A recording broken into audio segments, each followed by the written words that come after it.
melanjutkan pembahasan kita saudara ya. Ibrani 10 ayatnya yang ke-16 sampai 17.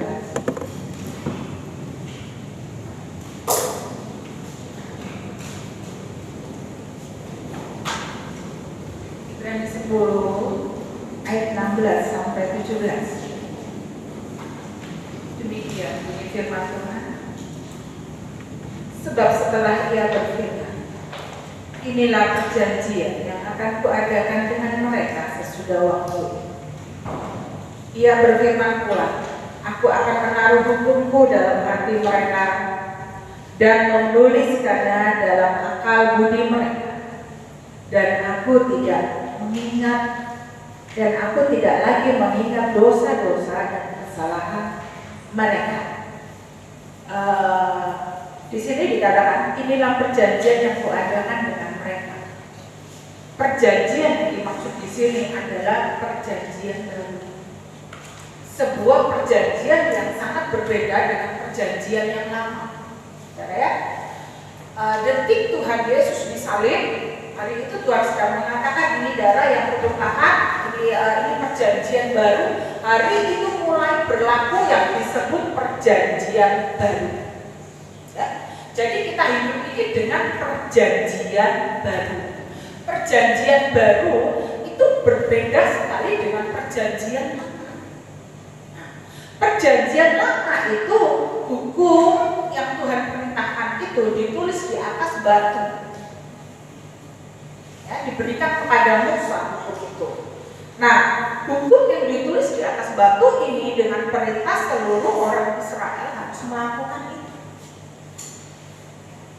Bagaimana caranya hukum yang di atas batu itu bisa menjadi daging dilakukan oleh seluruh orang Israel dan kemudian hukum itu jadi daging, kita jadi satu dengan hukum itu ya. Jadi pada zaman dahulu orang itu disuruh melakukan hukum itu dan harus jadi satu dengan hukum itu.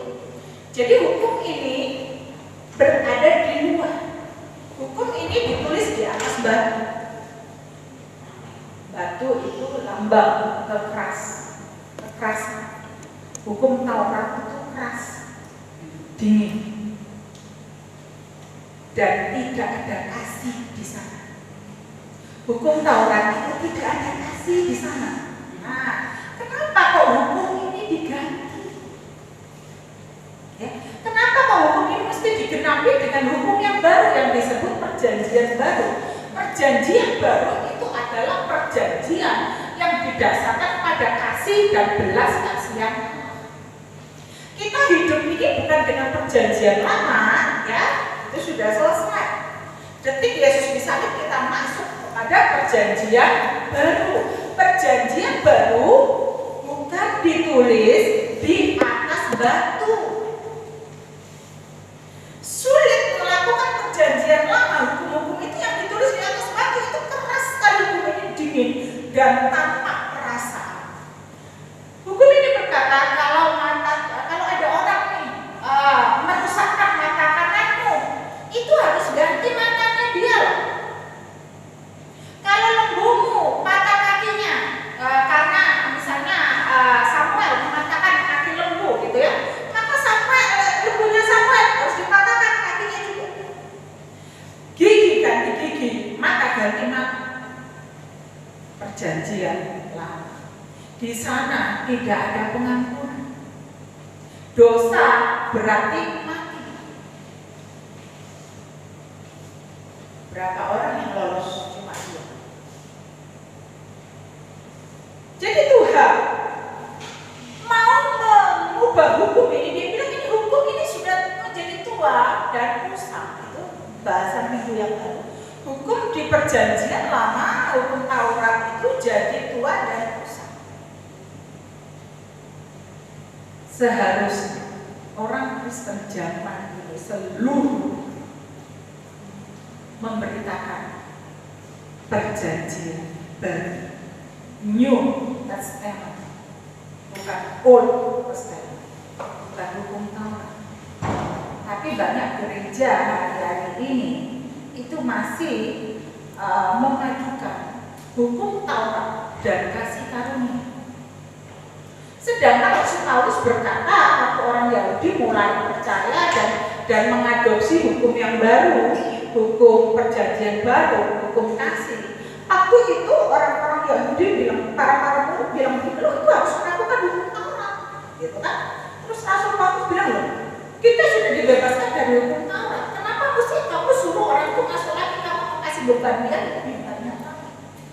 Jadi yang menulis perjanjian baru ini sangat banyak, sangat detail. Itu Rasul Paulus. Pikiran-pikirannya itu dalam dan sangat rumit sekali. Tapi intinya di perjanjian baru semua dosa ditebus apapun bentuknya.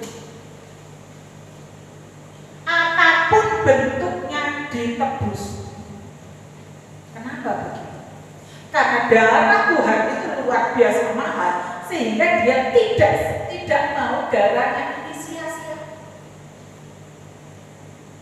Apa yang tidak bisa dilakukan oleh hukum Taurat itu dilakukan oleh Yesus Kristus dengan mati di atas kayu salib.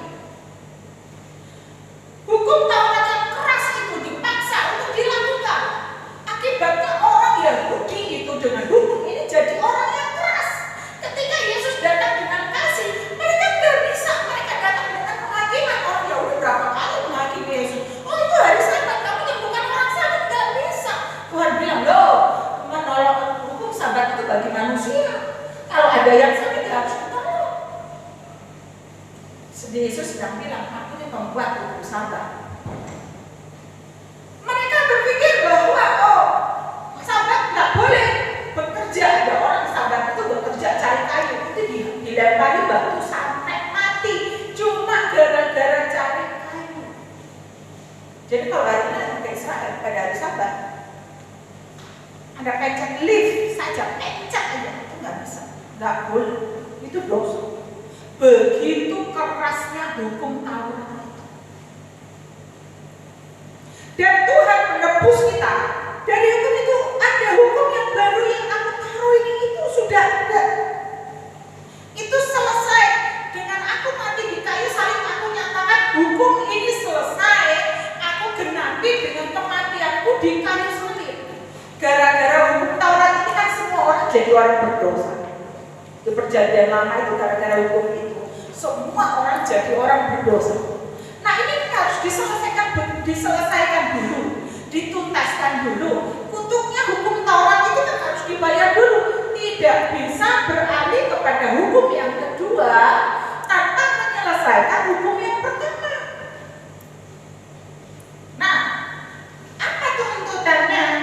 Hukum Taurat, kalau orang sudah jatuh di dalam dosa, tuntutannya apa? Tuntutannya adalah mati. Semua harus mati dan semua harus kena kutuk. Itu tuntutannya hukum Taurat di perjanjian lama. Dan itu dibayar oleh Yesus Kristus di atas kayu salib. Semua tuntutan hukum Taurat yang tidak bisa kita penuhi dan kutukannya semua ditanggung oleh Yesus Kristus di atas kayu salib. Sehingga pada saat itu dia bilang tetelestai. Dia bilang sudah selesai. Maksudnya dia bilang saya sudah selesai bayar semua tuntutan hukum Taurat, sudah selesai. Nah, aku akan mengajarkan hukum yang baru. Hukum ini hukum yang penuh belas kasihan. Hukum ini penuh kasih karunia, anugerah, penuh kehangatan, penuh cinta. Ini hukum yang baru. Hukum yang baru. Di dalam perjanjian baru Anda nggak bisa lagi mendidik orang. Engkau berzina nggak bisa ke gereja. Engkau kemarin jahat nggak bisa ke gereja. Anda nggak bisa noding begitu. Di perjanjian baru nggak bisa. Kenapa? Karena perjanjian baru mengatakan aku ampuni semuanya. Aku bayar semuanya. Aku beli semua. Dulu kan tidak bisa. Pincang tidak boleh masuk bait. Orang-orang tidak kudus tidak boleh masuk bait. Hanya imam yang bisa bisa masuk ke Tuhan bilang di perjanjian baru ini. Dulu imamnya tertentu, di perjanjian baru ini imamnya itu kita semua ini. Kamu bangsa yang terpilih, imamat ngajani kita ini imam-imam di hadapan Allah. Dulu cuma satu imam besar Harun. Kita semua imam-imam. Jadi itu benar-benar diperbaharui sama Tuhan Yesus. Kita hidup di dalam perjanjian baru. Perjanjian baru itu perjanjian yang tidak ada nunjuknya kamu tidak ada bisa nunjuk orang lain. Karena semua dosanya dibayar oleh Yesus.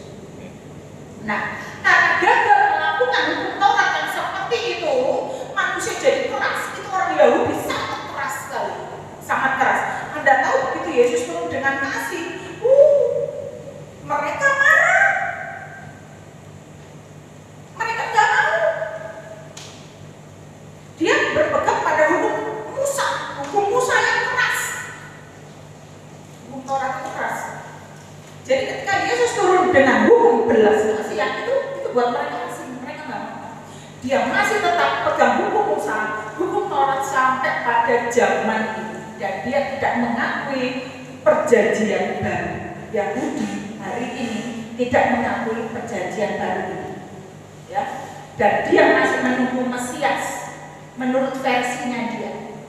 Nah, kemudian karena ditolak oleh bangsa Yahudi, Injil ini sampai kepada seluruh bangsa di dunia. Akhirnya Tuhan bilang, semua boleh masuk ke rumahku. Aku berikan semua untuk seluruh bangsa karena orang Yahudi menolak Yesus. Jadi kalau Anda bilang orang Yahudi Kristen, bukan. Orang Yahudi itu agamanya Taurat. Dan Taurat itu keras sekali. Itu akan dihakimi, dan penghakiman Taurat saya tahu tidak akan pernah ada manusia bisa lolos dari hukum Taurat. Tidak akan pernah bisa. Hukum itu hukum yang sangat keras. Nah, kemudian Tuhan menggenapi semuanya di dalam dirinya. Sudah aku bayar, selesai. Ini tuntutan hukum Taurat aku bayar. Ya, darah yang diminta sebagai tebusan aku bayar, selesai. Sekarang hukum yang baru, detik dia disalib berjalan hukum yang baru, namanya perjanjian baru. Inilah perjanjian baru yang dimeteraikan dengan darah. Jadi perjanjian ini materainya adalah darah.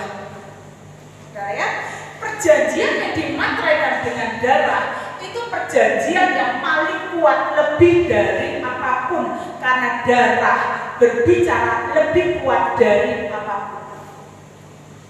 Perjanjian ini tidak bisa batal, tidak pernah dapat dibatalkan, dan tidak bisa dibatalkan sampai kapanpun. Perjanjian ini kekal dan tidak ada yang menggantikan perjanjian ini.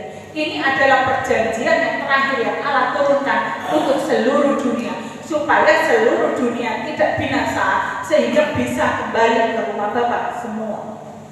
Itu tujuannya. Nah, kemudian datanglah Yesus. Dia tidak datang dengan dua batu. Hukum ini datang dalam bentuk seorang pribadi. Hukum ini datang dalam bentuk seorang pribadi yang penuh belas kasihan. Namanya Yesus. Pribadi ini menggantikan kita yang lemah. Pribadi ini menggantikan kita supaya kita mengambil pribadi yang kuat, pribadi yang mulia dari pribadinya, dan dia mengambil pribadi kita. Di dalam perjanjian baru ini ada pertukaran. Ada pertukaran di perjanjian baru.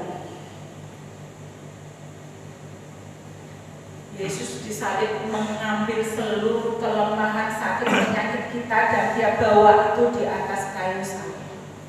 Termasuk kutub dari perjanjian lama itu dibawa sama dia di atas kayu salib. Jadi perjanjian baru ini tidak ada kutub yang mengejar saudara. Jadi kalau setan bilang, ada kutub tidak ada kutuk lagi. Semua kutuk sudah dibereskan oleh Yesus Kristus di atas kayu salib. Seluruh kutuk hukum Taurat itu tidak perlu aku bayar. Itu dibayar oleh Yesus di atas kayu salib. Hari ini aku hidup di dalam berkat yang besar, luar biasa indah hidupku, masa depanku cerah. Karena apa? Karena seorang pribadi yang sudah bayar semua untuk aku. Dasarnya seperti itu. Kalau di perjanjian lama Anda mau diberkati, Anda harus hidupnya luar biasa, tidak bercacat celah. Anda harus punya kemampuan hidup tidak bercacat celah. Di perjanjian lama baru Anda diberkati, ya. Tapi di perjanjian baru berbeda. Anda dibuat tidak bercelah, tidak bercacat karena Yesus Kristus, karena darah yang sudah ditumpahkan oleh Yesus Kristus. Itu bedanya. Kita diberkati karena Yesus mengasihi, mencintai kita, membayar seluruh dosa kita. Kita diberkati. Jadi kalau dulu seorang Esther untuk naik ke atas, dia itu kan seharusnya tidak layak untuk jadi mempelai raja. Dia harus begitu rupa direndam di dalam ramuan, harus pakai usaha demikian keras untuk jadi seorang ratu di media Persia. Gambaran perjanjian. Artinya di perjanjian lama, kalau engkau mau berhasil, engkau mau naik ke atas, engkau tidak mau turun, engkau mau baik-baik saja, semua berkat ini akan jatuh kepadamu kalau engkau berusaha sedemikian rupa tidak bercacat celah. Ini perjanjian lama. Dan yang bisa seperti itu berapa? Yusuf, Musa, Daniel. Sedikit bisa dihitung jari. Kaleb, Yosua. Tapi di perjanjian lama beda. Tuhan bilang, kamu walaupun kamu kemarin kayak Esther gak bermasa depan, walaupun kamu kurang baik nih, aku ambil kamu dari tempat sampah, tapi aku janjikan ke masa depan yang luar biasa bagus.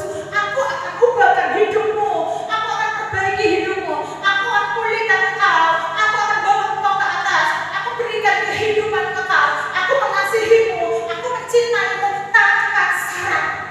Karena Anda ngerti perbedaannya? Itu yang dilakukan oleh Yesus. Dia bayar semuanya supaya Anda itu tidak perlu bayar.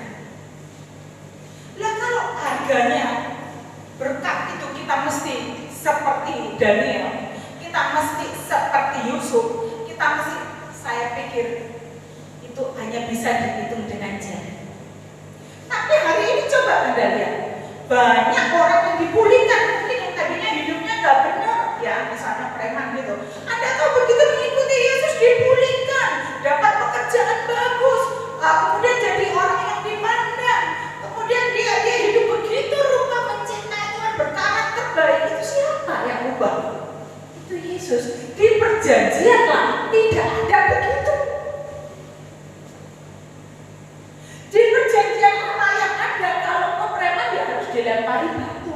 Engkau tidak bisa dapat kehidupan yang diberkati dan layak. Itu bedanya perjanjian lama. Perjanjian baru enggak. Asal engkau mau menerima Dia sebagai Tuhan, percaya menyembah Dia, Tuhan bilang, aku ubah hidupmu bukan karena engkau, tapi karena Yesus baik. Amin, saudara. Karena Yesus baik, engkau tidak perlu khawatir akan hidupmu. Aduh, bagaimana aku tidak terlalu cukup baik, aku tidak terlalu sempurna. Bagaimana hidupku? Tuhan bilang, aku berkati engkau, aku jadikan engkau luar biasa karena kasih-Mu yang besar. Amin, saudara. Amin. Karena kasih, cuma karena kasih-Nya. Ini perjanjian baru seperti ini. Jadi di perjanjian baru ini Anda bebas dari tujuan-tujuan. Karena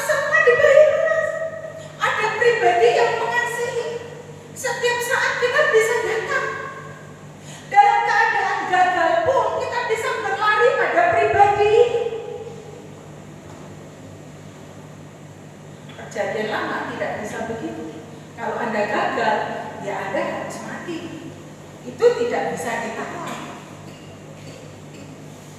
Perjanjian baru selalu ada pintu maaf, selalu ada penerimaan, selalu ada cinta yang tidak berujung, selalu ada belas kasihan yang tidak pernah ada batasnya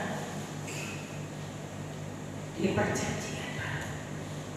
Perjanjian yang dimeteraikan dengan darah.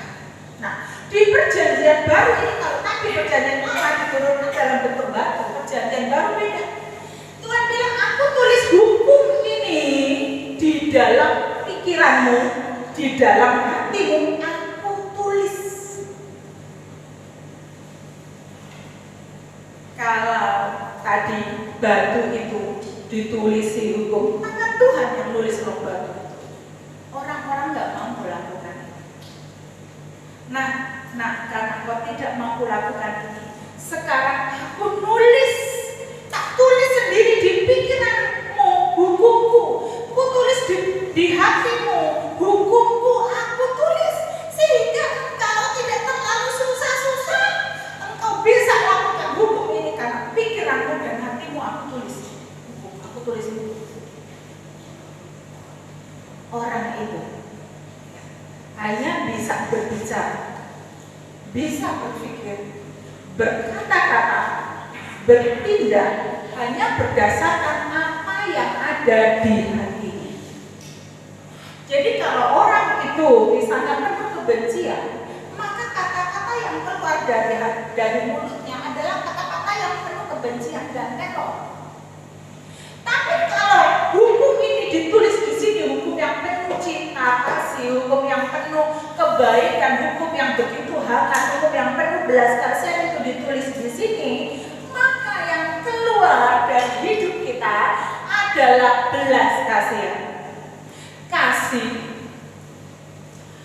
kesopanan, kemudian anugerah, kebaikan. Itu dari mana? Itu kok tiba-tiba kemarin jahatnya luar biasa, kok tiba-tiba jadi baik kayak gitu ya? Mungkin itu sering ada di mana?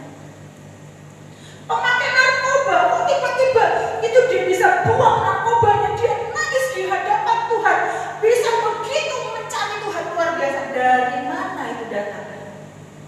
Karena hukum itu ditulis di sini, ditulis di sini, namanya belas kasihan, kebaikan, cinta. Dari mana seorang pemungut juga dia bisa bilang, aku kembalikan semua orang yang sudah aku peras, aku kembalikan, aku bayar dengan bunga-bunganya sekian kali lipat. Dari mana bisa? Kemarin itu nagih orang, si pemungut juga kayak bayar dengan bunganya, bayar, awas kamu gak bayar, tak campur. Itu kan begitu. Sakeus si pemungut juga. Begitu ketemu Yesus, dia bilang, aku kembalikan semuanya. Dari mana orang ini bisa jadi baik begitu rupa? Dari mana? Itu karena Tuhan nulis hukum di dalam hati dan pikiran. Begitu orang mulai kenal Yesus, menerima Yesus, menyembah Yesus, ya, itu Tuhan mulai nulis hukum di sini. Semua akan ditulis hukum di sini. Kok tiba-tiba aku jadi nggak senang sama rokok ya? Ada yang bilang begitu. Kok tiba-tiba aku benci sama rokok ini, aku buang. Kemarin aku nggak bisa buang ini. Kenapa tiba-tiba aku nggak suka itu, nggak suka? Kok tiba-tiba aku berubah? Aku senangnya berdoa, aku nggak suka menghabiskan waktuku dengan hal sia-sia. Dari mana itu datang? Karena hukum ditulis di dalam hati, ditulis di dalam pikiran. Jadi orang bisa tiba-tiba jadi begitu baik. Orang yang tadinya pelit sekali itu bisa begitu bermurah hati. Dari mana itu? Tuhan mengubah. Jadi kalau perjanjian lama, Tuhan tidak ikut mengubah orang. Itu hasil usaha sendiri. Perjanjian lama, kamu mau baik, kamu mau jahat, itu hasil usaha. Tapi di perjanjian baru, itu hasil usaha Tuhan. Anda berubah, Anda jadi baik, tiba-tiba engkau rela meninggalkan seluruh dosa, tiba-tiba benci dan nggak suka itu hanya bisa dikerjakan oleh Roh Tuhan. Karena yang namanya daging ini nggak bisa. Daging ini selalu melawan. Tapi begitu Roh Tuhan turun, dia mengubah. Petrus itu kan waktu masih bersama Yesus, masih dia menyangkali Yesus loh. Wah, aku nggak kenal Yesus, itu kan ngomongnya loh. Aku nggak kenal Yesus, aku nggak tahu siapa itu Yesus. Ini 3,5 tahun bersama dengan Tuhan Yesus. Kenapa bisa nggak berubah? Perjanjian yang baru belum turun hari ini. Karena perjanjian baru turun setelah Yesus disalib. Anda tahu begitu Yesus disalib, selesai disalib, dia bilang, engkau tunggulah Roh Kudus turun dari di loteng, ya disuruh berdoa untuk hari Pentakosta. Pada hari itu begitu Roh itu menguasai, Anda tahu Petrus yang tadi penakut itu, dia bisa korban di depan 3.000 orang. Begitu berani, begitu luar biasa memberitakan tentang Tuhan. Dari mana? Tadinya menolak Tuhan. Dari mana kekuatan itu? Dalam sekejap. Itu karena Tuhan, Roh Kudus nulis, hukum nulis. Ayatnya mengatakan besar kecil, tua muda nanti akan kenal aku tanpa disuruh-suruh, tanpa diajak-ajak, mereka akan bisa lakukan itu. Berubah, kenapa bisa berubah? Perjanjian baru hari itu turun dengan matinya Yesus di atas kayu salib.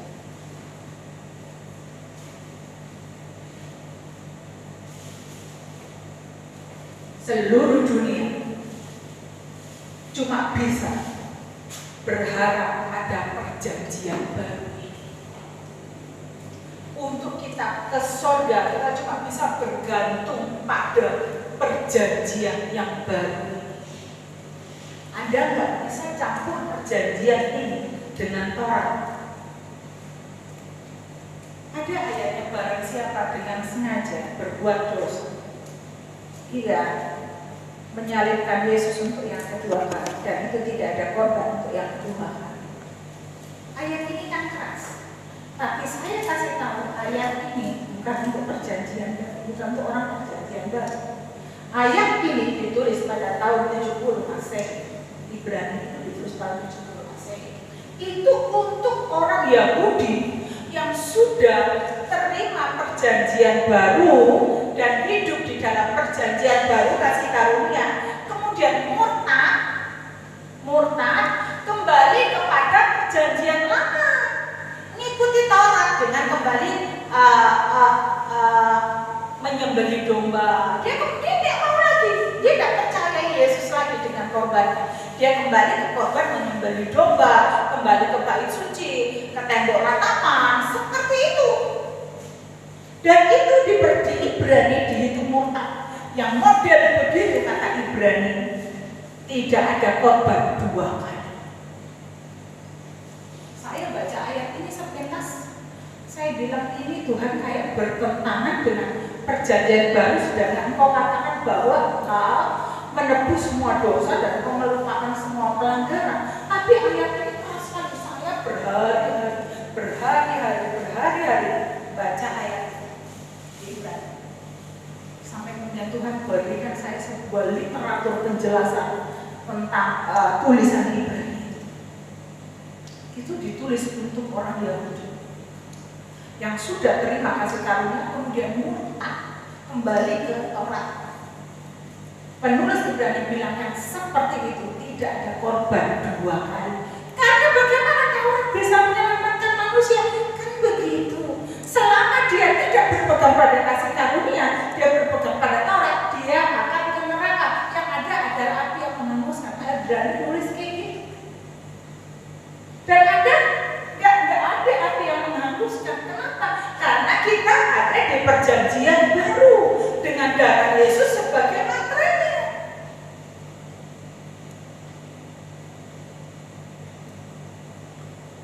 Terus bagaimana? Ya kan? Kalau saya sudah hidup di dalam kasih karunia, kan begitu pertanyaannya.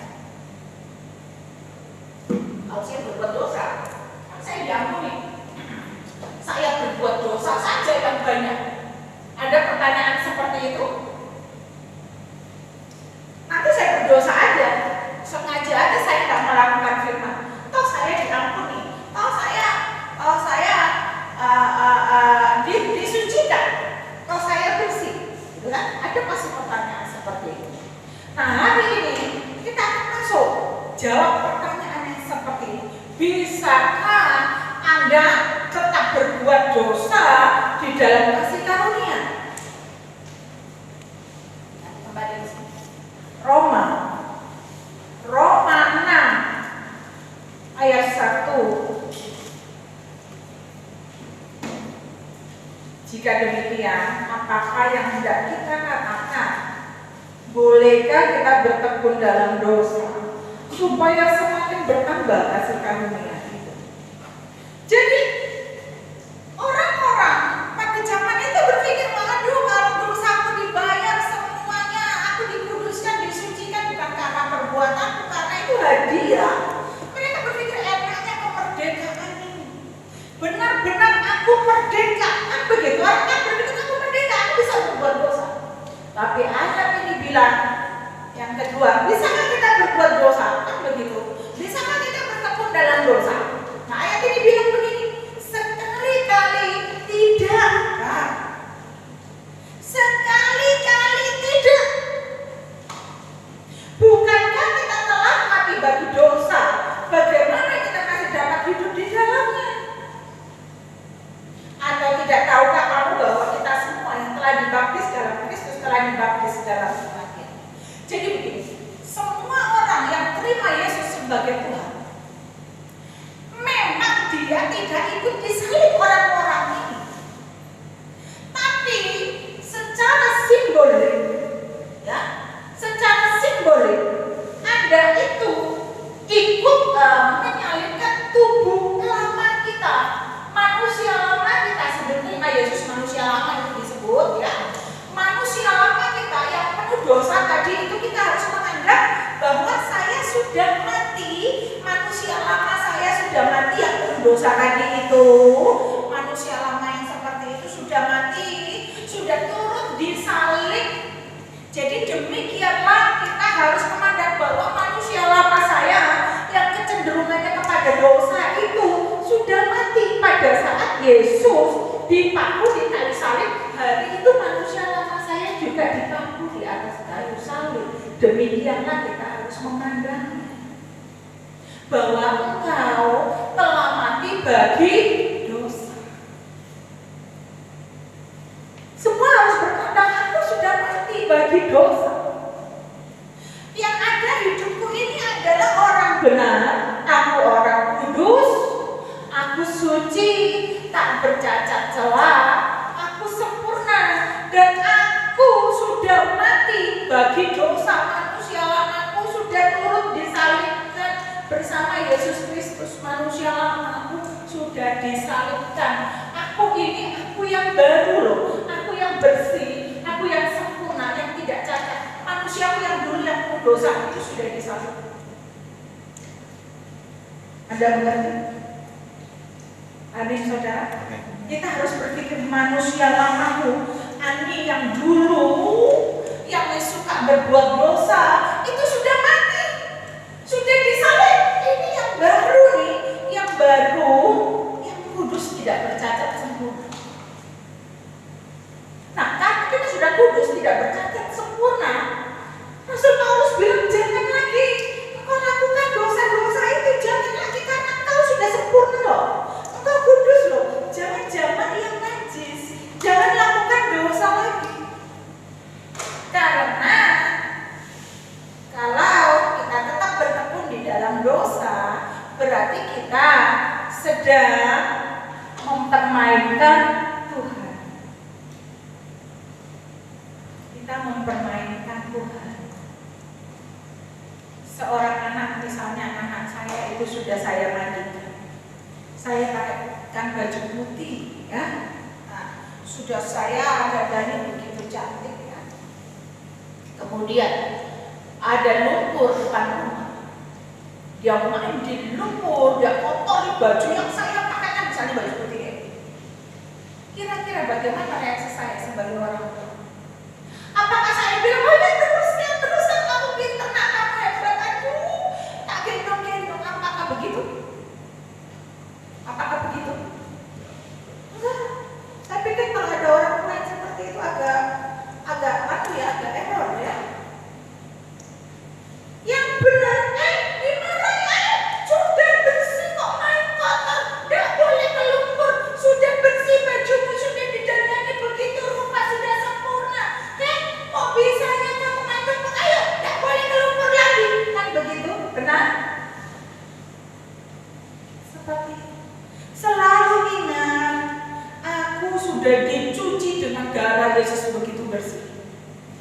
Aku tidak ingin melakukan hal dosa lagi. Dosa itu manusia lama. Manusia lamaku sudah disalib. Aku ini adalah aku yang baru, kudus, tak bercela, sempurna. Amin, saudara. Seperti itu kita harus memandang diri kita. Ada lagi Rasul Paulus bilang begini, janganlah kemerdekaan itu kamu pakai untuk memuaskan hawa nafsumu. Oh, aku kan diampuni terus. Ya, nanti aku berbuat dosa lagi, aku minta ampun lagi. Kepelacuran, tidur dengan pelacur, meninggalkan istrinya. Apa begitu? Anda tidak akan mampu lakukan itu, saya kasih tahu. Di perjanjian baru, Anda tidak akan mampu melakukan dosa. Kecuali yang tidak sengaja. Kenapa? Tuhan beritahu saya begini dan itu ditulis oleh Rasul Paulus. Karena ada benih ilahi yang ditaruh di dalam hati kita, pikiran kita, dan benih ilahi itu menguasai seluruh hidup kita sehingga kita tidak mampu melakukan dosa lagi. Makanya Rasul Paulus menulis, barang siapa milik Allah, ia tidak bisa berbuat dosa lagi. Kenapa? Karena ada benih ilahi. Coba sekarang Anda yang sudah tahu kebenaran ini, saya mau tanya, ada bapak-bapak di sini atau anak-anak muda yang mau pelacuran, kira-kira ada? Enggak ada. Kenapa kok bisa begitu? Karena Anda tidak akan mampu lakukan itu. Atau Anda mau pergi merampok rumah orang, aku mau pergi merampok rumah orang, aku mau korupsi besar-besaran. Ada yang bisa lakukan itu? Saya kasih tahu Anda tidak akan mungkin bisa lakukan itu. Tidak mampu jawabannya. Nggak mampu, nggak bisa. Saya cerita. Zaman Nazi, bukan nasi putih, nasi goreng, bukan. Nazi, Hitler, ya. Zaman Hitler dulu menguasai dunia perang. Itu orang Yahudi, ada orang Kristen. Salah satunya itu kan ditawar. Jadi mereka itu dianiaya dengan gas, dimasukkan ke kereta gerbong ribuan orang, kedua gerbong beribu-ribu, saya lihat filmnya, disemprot gas, itu mati semua. Kemudian ditelanjangi, dikuliti, kulitnya dijadikan gantungan, dijadikan hiasan, dijadikan album foto. Itu kulit orang Yahudi. Ada satu orang di kamp konsentrasi Jerman hari itu, karena dia ini mengasihi Yesus, hari itu oleh Nazi dia disiksa, disuruh menyangkal Yesus. Pokoknya siksaan itu begitu hebat sampai dia tidak sanggup. Dia bilang, Tuhan, besok aku ini akan menyangkal Engkau. Aku sudah tidak sanggup disiksa seperti ini, sudah tidak mampu lagi, Tuhan. Aku mau menyangkal Engkau besok. Nah, besoknya dia diseret dari sel di bawah kapal. Ditanya, apakah Engkau mau menyangkal Yesus? Anda tahu hari itu dia cuma bilang begini, saya mengasihi Yesus. Dia heran dengan jawabannya, Tuhan, aku ini mau menyangkali Engkau, tapi kenapa mulutku tidak bisa? Kenapa aku tidak mampu? Dia tidak mampu menyangkali Yesus, tidak mampu, tidak bisa. Besoknya, hari itu dia dimasukkan sel, dihajar lagi, begitu rupa. Besoknya dikeluarkan lagi dari dia, ditanya hal yang sama. Dan dia bilang, besok benar-benar Tuhan, aku mau menyangkal Engkau. Sudah enggak Tuhan-Tuhanan, aku mau menyangkal Engkau. Gitu kan. Besoknya lagi, ayo sangkali Tuhanmu, maka Engkau akan hidup, aku akan keluarkan Engkau dari penjara. Apakah Engkau mau menyangkali Yesus? Dia bilang, aku tidak akan pernah bisa menyangkali Tuhanku. Dia heran dengan kata-katanya, dia bilang, Tuhan, aku itu mau ngomong, aku menyangkali Engkau, kenapa selalu yang keluar seperti ini? Dibawa lagi ke penjara, dihajar lagi. Apa? Ada benih ilahi yang ditaruh Tuhan di sini, sehingga orang yang mengasihi Dia tidak bisa melakukan dosa lagi. Kecenderungan berbuat dosa tidak ada lagi di perjanjian baru. Kecenderungan berbuat dosa hilang kuasanya. Tapi di perjanjian lama dosa dirangsang oleh Taurat dan oleh iblis. Iblis Taurat merangsang dosa. Jadi Taurat itu begitu keras sehingga orang tidak bisa ini, tidak boleh, tidak bisa, tidak boleh, tidak bisa, tidak boleh. Nah, setan juga mengintimidasi.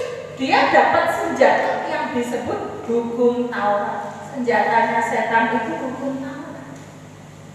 Manusia gagal, kenapa? Karena kecenderungan manusia itu selalu kepada dosa. Itu ditulis oleh Tuhan di Kejadian. Waktu zaman Nuh manusia dibinasakan, Tuhan menulis manusia itu kecenderungan hatinya selalu pada kejahatan. Makanya dihabiskan zaman Nuh. Kecenderungan hatinya berbuat jahat. Tapi di perjanjian baru beda. Benih ilahi ditaruh sehingga kecenderungan kita itu tidak kepada dosa. Kita nggak mampu lakukan itu, nggak mampu. Anda nggak bisa itu, nggak bisa. Misalnya ya di kantor nih, ditaksir orang, ditaksir bos, ya. Bosnya tiap hari ini menggoda menaksir ya, ditolak halus tidak bisa, dikasari nanti dipecat, kan begitu. Orang ini berdoa, Tuhan, aku ini tidak mampu untuk melakukan dosa, aku ini tidak mampu berselingkuh, nggak bisa Tuhan, nggak akan mampu, nggak bisa. Tapi Tuhan, bos ini terus begini, tolonglah Tuhan. Anda tahu hari itu Tuhan menolong. Tiba-tiba bosnya tuh ya biasa, hilang rasa sukanya sama orang itu, hilang. Biasa. Kenapa? Orang ini bilang dia tidak bisa berselingkuh. Kenapa? Tidak bisa lakukan dosa itu, nggak bisa.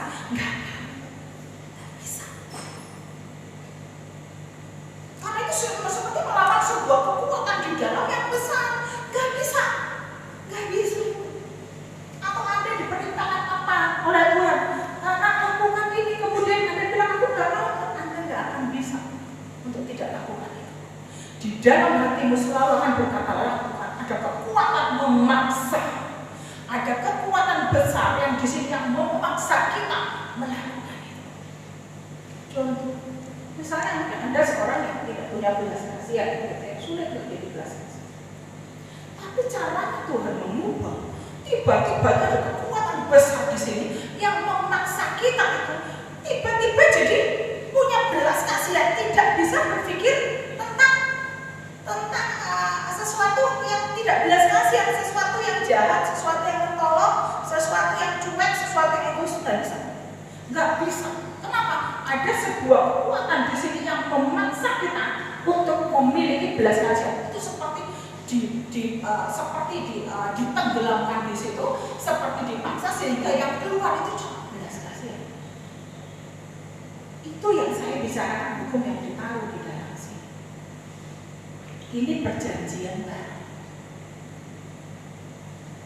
Kenapa ya dimarahi kok tidak marah, ditemeleng kok diam saja? Ada benih ilahi yang membuat berkata, ampuni, terimalah, walaupun sakit. Lihat aku dulu juga begitu, Tuhan Yesus akan bilang begitu. Dan Anda kemudian mengampuni, Anda kemudian tidak rasa sakit hati. Kenapa kok bisa seperti itu? Hukum ini ditaruh di sini. Ringan Anda lakukan itu, ringan.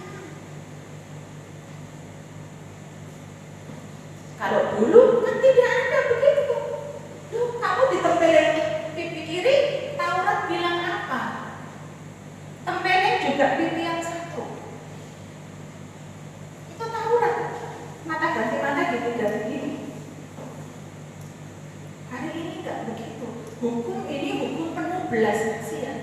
Belas kasihan adalah dasar dari hukum perjanjian baru. Jadi kita terhadap orang lain, pandangan kita mesti berubah. Bagaimana? Kita harus memandang setiap orang dengan penuh belas kasihan, dengan penuh kasih, dengan penuh cinta, dengan penuh kehangatan, rahmat. Ini hukum yang ditaruh di perjanjian baru. Bunyinya ini. Engkau memandang orang berdosa, jadi bilang, kau berdosa. Kemarin ngomongi orang loh. Kita tidak bisa begitu lagi. Aku mengasihi engkau, walaupun engkau sudah ngomongi aku enggak. Itu hukum perjanjian baru. Kita tidak bisa memandang orang tanpa belas kasihan lagi. Hukum ini hukum belas kasihan. Hukum ini hukum kasih. Hukum ini rela memberikan nyawanya untuk orang lain. Itu hukum yang diberikan oleh Yesus, itu dia bayar. Ya ini hukum di perjanjian baru ini yang saya sebutkan ini. Ini hukumnya perjanjian baru. Perjanjian lama nggak nulis itu.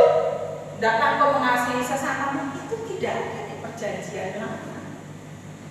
Ampunilah orang yang bersalah kepadamu, tidak ada di perjanjian lama. Kalau engkau ditempeleng, pipi kiri berikan pipi kanan, tidak ada di perjanjian lama. Perjanjian lama bunyinya kalau kau ditempeleng, tempeleng juga. Nah, kalau gigimu dirontokkan, rontokkan giginya. Itu perjanjian lama, keras, dingin, penuh penghakiman. Dan hukum ini yang dipegang Yahudi. Nah, kalau kita masih hidup di Taurat, kita akan cenderung seperti itu. Lihat dosamu yang ABCDEFG, dosamu yang ABCDEFG, dosamu yang ABCDEFG. Lihat nanti ya kau dikutuk, lihat nanti ya kau bangkrut, lihat nanti ya itu Taurat. Anda berpikir seperti Taurat. Tapi perjanjian baru berpikir, engkau akan diberkati. Berkatilah musuhmu. Ada di perjanjian lama nggak ada. Itu hukum perjanjian baru, berkati musuhmu. Dari mana Anda bisa memberkati musuh? Karena ada hukum yang ditaruh di sini. Berkati musuh. Berdoalah untuk orang yang menganiaya kamu. Jadi maksudnya bukan begini loh. Berdoa untuk orang yang sudah mukuli kamu. Itu perjanjian baru. Di perjanjian lama enggak begitu. Kalau mau dipukuli, ambil balak dan besar dipukuli juga dia. Perjanjian lama bilang begitu. Kita hidup di perjanjian baru. Kalau Anda mau hidup dalam belas kasihan Tuhan, kenakan belas kasihan. Saya ini hidup cuma dari belas kasihan. Saya tidak akan menyuruhmu membayar lebih.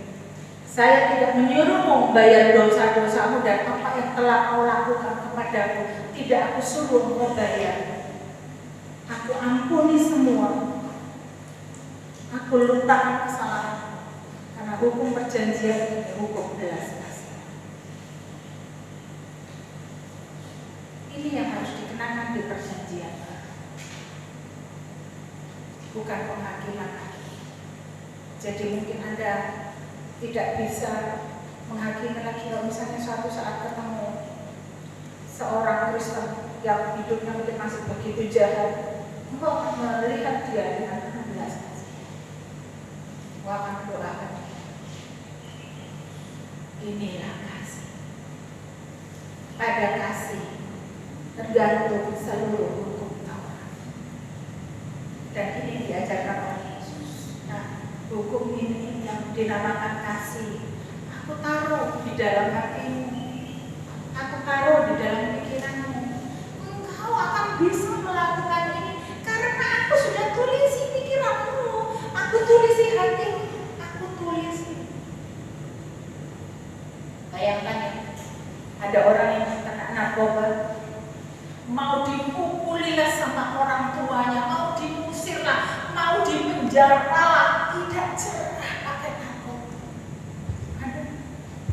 Pada suatu hari orang ini terima Yesus, nangis begitu rupa, berhari-hari nangis, dan tiba-tiba dia tidak pernah ingin kembali kepada narkoba. Tiba-tiba dia tidak suka dengan narkoba, padahal dia sudah dipukuli, masuk penjara, tidak bertobat ke narkoba lagi. Tapi detik dia terima Yesus, hari itu mengubah hidupnya. Dia tinggalkan narkobanya, dia cari Yesus begitu rupa.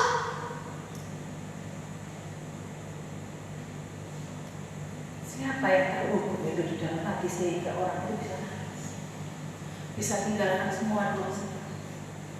Siapa? Yesus. Hukumnya namanya apa? Belas kasihan. Orang itu dapat belas kasihan dari Tuhan.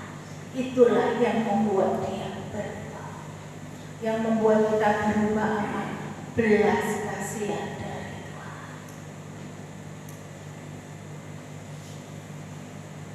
Belas kasihan. Dan ini membuat kita merdeka. Hukumku yang baru adalah belas kasihan, kasih, kebaikan. Ini hukumku yang baru. Amin, saudara. Di mana kita berjalan, inilah hukum yang baru. Kasihilah manusia seperti dirimu sendiri. Amin. Amin. Ini hukum yang baru, bunyinya seperti ini. Kasihilah Tuhan Allahmu dengan segenap hati, segenap jiwa, segenap pikiran, dan kasihilah sesama manusia seperti dirimu sendiri. Itu aja bunyi hukumnya. Bukan 365 hukum Taurat yang ditulis. Makanya kalau di Taurat orang berzina dikasih surat cerai, diizinkan oleh Musa bercerai. Tetapi dalam hukum perjanjian baru, kalau engkau masih mampu mengampuni, kalau engkau masih mampu melupakan, engkau harus kembali kepadanya. Apa yang dipakai? Aku sudah sakit hati, tapi sudah begitu-begitu. Karena kan bilang pakai hukum belas kasihan.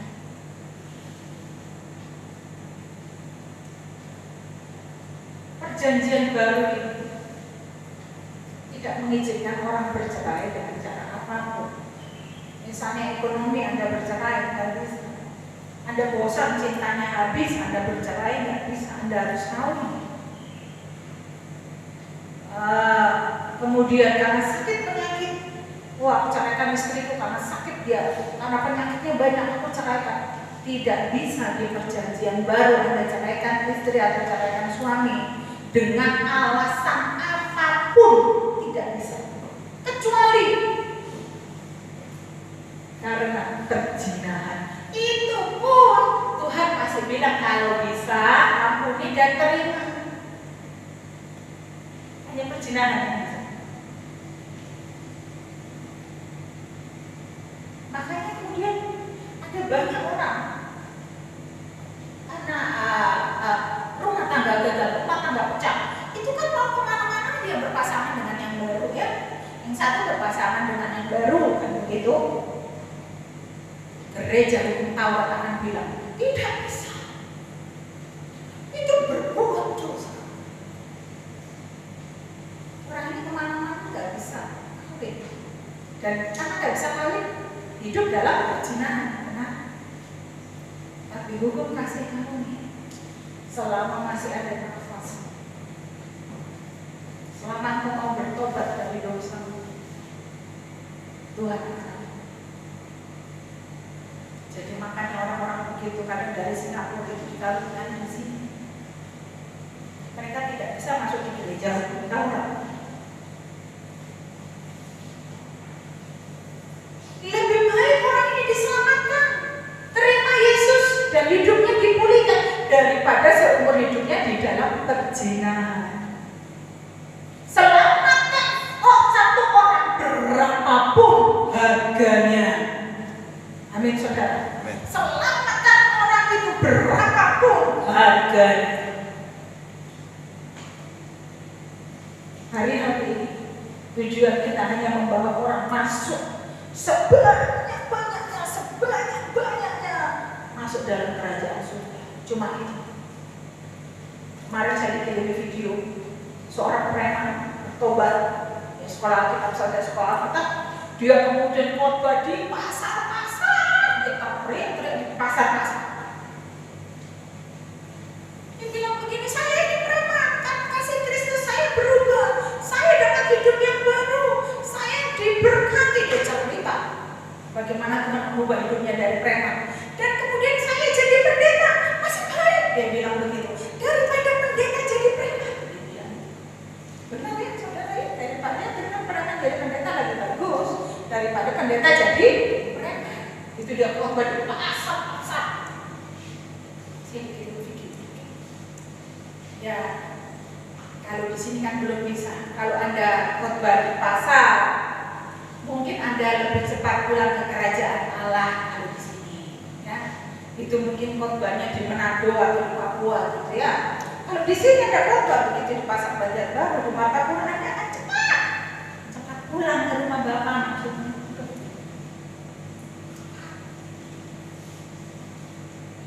Kalau tempat ini sih kita berdoa.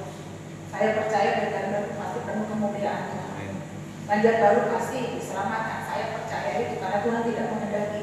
Ingat baik-baik, Tuhan tidak menghendaki satu manusia pun binasa. Taruh di pikiran, tidak boleh ada satu manusia pun binasa berapapun harganya. Orang ini harus diselamatkan apapun harganya. Kita tidak pakai motor. Kamu ya sudah berdosa, nggak bisa ke surga, itu sudah wes tinggal di dalam dosa sana sudah. Berapa banyak orang yang menghakimi orang yang jatuh, dan itu biasanya pendeta-pendeta menghakimi orang yang jatuh. Dia akan cerita dari A B C D E F G, nanti ketemu dia cerita, ini kejatuhan ini. Saya cuma bilang begini, orang itu memang jatuh, tapi Tuhan akan pulihkan dia.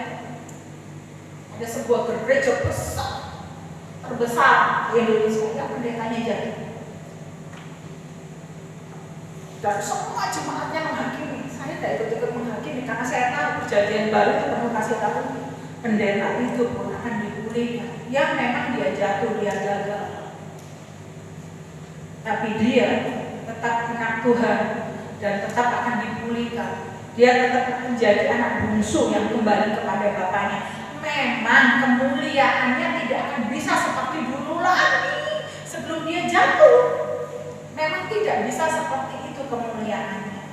Gak bisa lagi kembali kepada kemuliaan yang luar biasa yang diberikan Tuhan padanya. Ya dia cukup hidup ya biasa, pelayanan biasa. Tidak bisa lagi yang seperti semula yang dulu kan bisa. Ya kasih karunia-Nya begitu. Semua orang penuh kasih karunia dari Tuhan. Kita harus memandang seperti itu. Mungkin ada saudara-saudara mungkin punya keluarga untuk Kristen.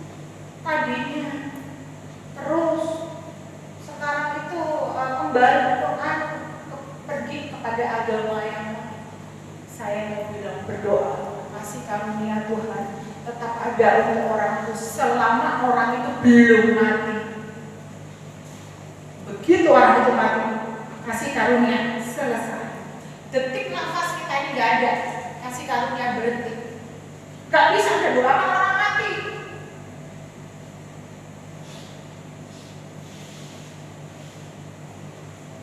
Walaupun ada ayatnya bunyinya begini, dan dia mendatangi roh-roh yang di dalam penjara. Yesus mendatangi roh-roh yang di dalam penjara dan memberitakan pembebasan untuk orang-orang yang mati dari zaman Adam sampai zaman Yesus mati di salib.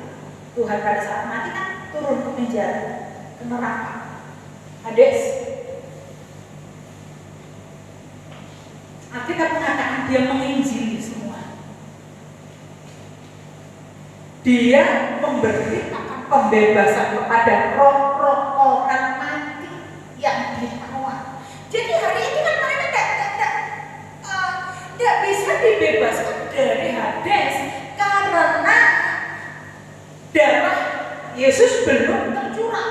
Begitu Yesus mati di kayu salib, Alkitab mencatat dia turun di tempat paling bawah yang disebut Hades, membebaskan para tawanan. Dia beritakan, ini kematianku, kalau engkau percaya kepadaku, kita akan berangkat ke Firdaus. Dan hari itu Alkitab mencatat dia membawa tawanan-tawanan naik, termasuk pada orang mati. Terus ada pendeta kita injil kepada orang mati. Loh, Anda bukan Tuhan, Anda tak bisa masuk dunia orang mati kan? Masa injili hantu, injili pohon, katanya injili roh? Salah, ajaran salah itu. Menginjili roh orang mati salah. Tuhan menginjili roh orang mati dalam bentuk roh.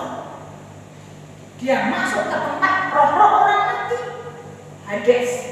Tidak ada manusia yang bisa masuk Hades dalam bentuk manusia. Jadi itu pengajaran yang salah. Hari ini nggak ada penginjilan roh-roh orang mati. Ayo kita berdoa untuk orang mati, roh-roh yang roh-roh kecelakaan. Nggak ada itu di Alkitab. Jadi kalau ada yang nyuruh berdoa begitu, itu sesat. Kenapa? Anda berdoa untuk orang hidup, benar? Karena orang hidup satu kali, setelah itu dihakimi. Setelah dia mati, nggak bisa Anda mau berdoa kayak apa, mendoai pohon, oh ini kecelakaan dari sini, orang mati kok kecelakaan lagi.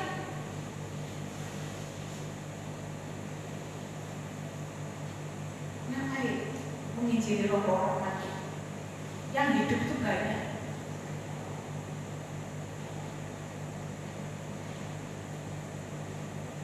Usir setan, Anda mungkin usir setan, saya usir setan di pohon, saya usir setan di sungai, saya usir setan di mana Anda usir setan? Yesus itu mengusir setan di mana? Setan di manusia. Setan yang ada di dalam diri manusia yang Anda harus usir, bukan yang di pohon, bukan yang di sungai, bukan yang di gunung. Nah terus dia mau kemana? Mana itu tempatnya? Ada perjanjian baru, ada baca Yesus ke gunung mengusir setan, nggak ada. Yesus ke sungai mengusir setan, nggak ada. Yang perlu diusir adalah setan yang termasuk manusia yang kesurupan, orang kemudian ditawan, dicengkram setan, itu memang perlu Anda usir. Itu benar. Ya? Jadi jangan lagi ke sungai mengusir setan. Ya dia di sungai kok, biarin aja tempatnya di sungai. Belum dibawa ke neraka, belum. Yang kita perlu usir setan yang ada di manusia, yang di begitu-begitu, nggak perlu. Ngapain Anda dibuat sibuk oleh setan? Lebih baik Anda nyembah, nggak usah musir-musir begitu. Lalu saya mau bilang kemana, mereka harus pergi kemana? Pergi kau dari Pekanbaru. Dia pergi bisa ke Jakarta. Di Jakarta diusir lagi, pergi dari Jakarta. Nah terus kita mau kemana? Di Pekanbaru diusir, di Jakarta diusir, gitu kan? Yesus tuh gak ngajar kayak gitu. Yesus ngajar, bebaskan para tawanan, lepaskan orang dari penjara. Apa maksudnya? Itu yang ditawan roh setan manusia, yang Anda harus bebaskan orang setan yang ada di manusia. Yesus bebaskan setan dari orang Gerasa yang kerasukan. Jadi jangan mau dibuat sibuk dengan hal-hal begitu. Lebih baik Anda nyembah. Nah setan memang tempatnya di situ karena dia belum disuruh ke neraka. Nanti pada saat dia apa namanya, hukumannya jatuh, baru dia dilempar ke neraka. Tapi selama ini memang tempatnya dia di bumi, ya di sungai-sungai, di gunung-gunung. Memang itu tempatnya di sebelah nggak usiri. Itu pindah kemana, pindah ke mall, di mall usiri. Gitu. Jangan dibuat sibuk oleh yang begitu. Lepaskan setan yang ada di dalam diri manusia. Lepaskan setan yang masih ada di teman-temanmu, lepaskan. Itu yang harus kita lakukan. Jadi kalau Anda disuruh kesana. Nggak perlu baca perjanjian dari Yesus itu, nggak begitu. Berikutnya saudara ya, kembali ke roh. Ayatnya yang ke-11. Demikianlah hendaknya kamu memandangnya, bahwa kamu telah mati bagi dosa, tetapi kamu hidup bagi Allah dalam Kristus Yesus. Sebab itu hendaklah dosa jangan berkuasa lagi di dalam tubuhmu yang fana, supaya kamu jangan lagi menuruti keinginannya. Demikianlah kamu harus memandangnya, bahwa kamu telah mati bagi dosa. Jadi kalau ada yang menggoda, setan yang menggoda, ayo korupsi dong, ayo korupsi, kan nggak ketahuan, nggak ada yang juga melihat gitu kan. Engkau bilang aku ini sudah mati bagi dosa. Misalnya teman-teman, anak-anakku dia ngajak ayo rokok, sebentar aja nggak apa-apa, rokok nanti melayang ke rokok. Bilang aku ini sudah mati bagi dosa. Ayo, itu kan cantik, istrimu jauh. Aduh, nggak apa-apa berselingkuh sedikit-sedikit, istri kan nggak ngelihat. Itu lihat cantik teman kerjamu di sebelahmu, setan mulai ngomong begitu. Itu kan istrimu udah jadi tua, itu muda, keren gitu kan ya. Bilang, aku sudah mati bagi dosa. Aku sudah mati bagi dosa. Apapun yang disodorkan setan bilang, aku sudah mati bagi dosa. Aku tidak mau kembali kepada dosa. Aku sudah kudus, suci, tidak bercela, sempurna. Aku tidak akan kembali kepada dosa lagi. Aku telah mati. Aku telah mati dan tinggalkan cara hidupku yang lama.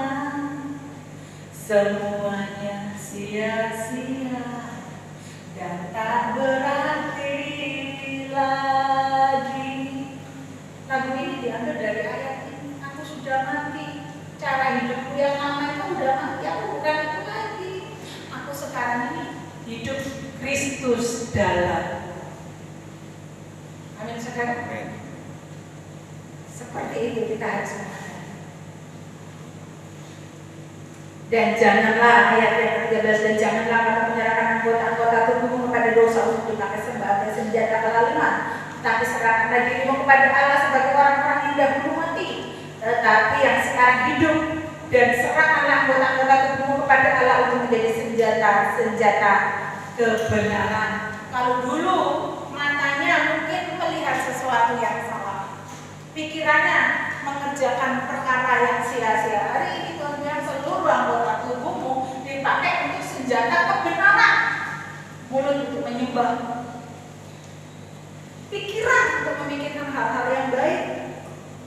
Kenapa kok pasti seperti itu? Karena kita sudah kudus, tak bercacat celah, maka pikirkanlah semua yang baik, semua yang kudus, semua yang mengandung kebajikan dan patut dipuji. Itu cara berpikir orang sempurna. Tidak lagi berpikir tentang dosa. Setiap hari kamu memandang aku sempurna, aku kudus, tak bercacat, aku suci, aku ini layak di hadapan Tuhan. Tidak ada yang bisa bilang saya tidak layak. Saya belum selesai dengan dosa. Selesai. Aku sudah selesai dengan dosa. Aku yang lama sudah dipaku di kayu salib, ini aku yang baru. Amin saudara. Seperti itulah kita memandangnya. Dari hari ke hari, dari hari ke hari, maka engkau ketika ketika engkau bilang aku suci, aku kudus, aku tidak bercela, aku sempurna, setiap hari engkau berpikir seperti itu, engkau berkata seperti itu, setan itu tidak bisa ngasih apa-apa. Dia cuma ngintip, ngasih godaan. Engkau cuma bilang saya kudus, saya tidak bercela, saya sempurna. Lakukan itu setiap hari. Dan kadang kita ini kan berpikir begini, mengejar kesempurnaan itu dengan kekuatan manusia. Tuhan Yesus sudah bilang,